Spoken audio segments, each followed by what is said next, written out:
नमस्कार दर्शक बंधु निर्मल टीवी को स्वागत जनाऊँगी मो नूरपराज। सरुणी धान मंडीर अवस्था शेष होना चाषी समस्या। प्रशासन नीरव द्रष्टा लोकप्रतिनिधि निदरे। सरकार 2 वर्ष पूर्ति पाई उत्सव मुखर। मिलर्स एवं एजेंट मौकारे काल बैशाखी वर्षा एवं मौसुमी आगमन चाषी चिंता बढ़ाई देछि। जो तेउ प्रकारे चाषी निज कष्ट उपार्जित धान को बिक्री करने चाहूथिबा बेले मंडी उठुना धान। चाषी हताश। धान मंडी रे स्थान अभाव अन्य चाषी धान आनी रखिबा संभव हेउना। जोंथिपाई खला एवं रास्ता कड़े भिजुछि धान।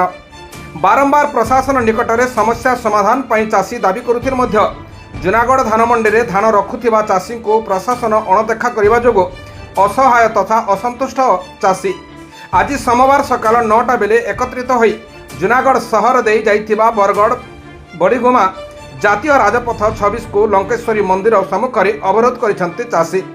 फल जानवाहन चलाचल बाधाप्राप्त होउछि।